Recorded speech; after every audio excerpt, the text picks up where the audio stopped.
Денеска беше донесена одлука, стечајната судика го прифати, ја прифати вашата понудена програма за реорганизација на Велешка Колска.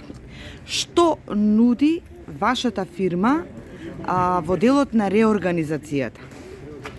Значи, како најпрво ние ги прифативме долговите што се до 31. пресек направено до 31. октомври 2024 година и дадов лично јас изјава дека ќе бидат сите настанати долгови од 1.11.2024 година до денот на рочиштето, што значи до денес. Подмирени. И тие сите ќе бидат подмирени од наша страна. Колков е вкупниот долг што треба да го подмирите и за колкав временски период? Значи, долгот вкупен до денеска е 1.380.400.000 евра, плюс минус. Не ме фаќате сега точно на збор. И ние имаме 3 години време да го платиме. Сигурно ќе гледаме пензионерите и останатите што се пониски долгови да ги исплатиме порано. Нормално. Пак мора да одиме спрема планот.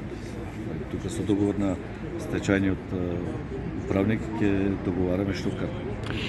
Свесен сте дека најголем доверител е Управата за јавни приходи, над 1 милион евра се во прашање таму. Ке успеете ли со оглед што треба да работите, а во моментов во фабриката имате само 50 на работници, од кои што добивме денеска информација дека до крајот на годината уште 7 ќе заминат во пензија? Сигурно нема да биде лесно, како што реков и во судот. Значи, ќе биде многу тешко. Тешко ми беше да ја земеме Колска, сега ќе биде уште потешко. Со луѓето што работат таму, треба да се договориме, треба да седнеме, да разговараме, да успееме. Јас сам не можам да успеем. Јас може да донесам пари колку треба, колку сакаме. Ама ако немам луѓе што ќе работат, мене ми е џабе. Мене ми требаат луѓето. Јас сакам дури да разговарам и со претходните пензионери што отидува во пензија.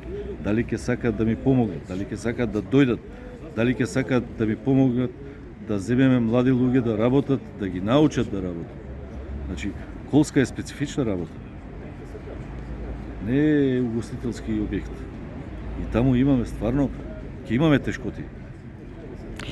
Со оглед на тоа што процесот на работа таму е многу тежок во смисла на машини, објектите се стари, всушност дали во овој план што го поднесовте за реорганизација, имате инвестиција во тој дел заради производство? И моето следно прашање, дали има обезбедено работа и за колка временски период?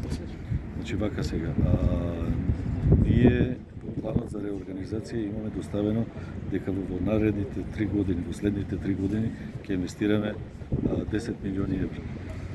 Тие 10 милиони евра ќе бидат во опрема, во модернизација на Колска и нормално треба сите објекти да бидат санирани. Може би некој објект ќе се урне, па нов ќе се изгради.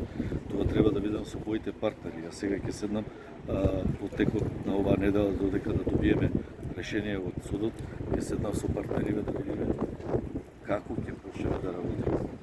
Значи, која ќе биде динамика? Дали ќе почнеме со реконструкција на објектите или ќе почнеме да носиме веќе нови машини?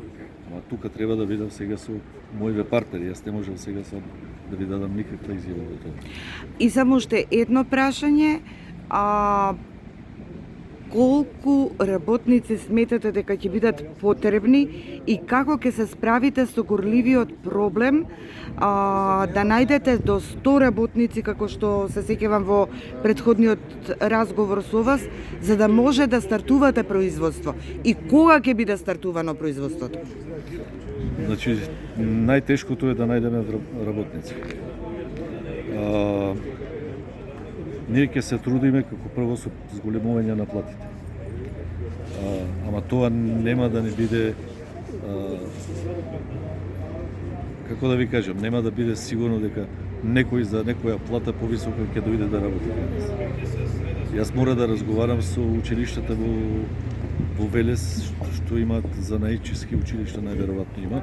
Мора да разговарам со нив да може да почнеме да вадиме кадар од школата. Значи, младите деца да ги донесеме, да почнат да работат, да се научат, да дојдат до некоја навика, работна навика. Да не одат по тоа што се деси дискотеки, не знам што, не знам каде, него да дојдат да работат. Нема да е лесно. Знамо ти нема да е лесно.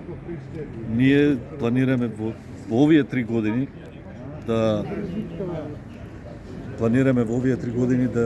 да вработиме 100 луѓе. Можеби ќе се малце, можеби ќе се многу. Планот е 100 луѓе да вработиме.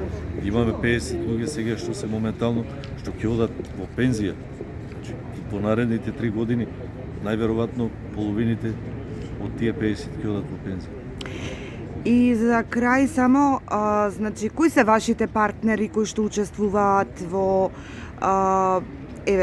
подготовката на оваа програма со која што вие конкуриравте? Веќе треба да ве рачунаме, нели, за собственик на Велешка Колска? Значи, собственик ќе бидам кога судот ќе реши. Така? Додека не добијам решение, јас не сум собственик.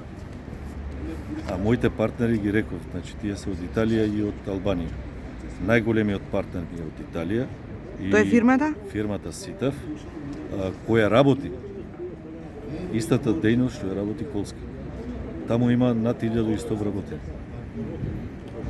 Вториот партнер? Вториот партнер е од Албанија. Таму се спрема фабрика за производство, за патничкиот сообраќај, да биде во Албанија да се реновира. Репарира. Репарира, да. Како се вика таа фирма? Трени Балкани. Исто. Исто како Трени Балкани Македонија, Трени Балкани Албанија. Исто. Ви благодарам.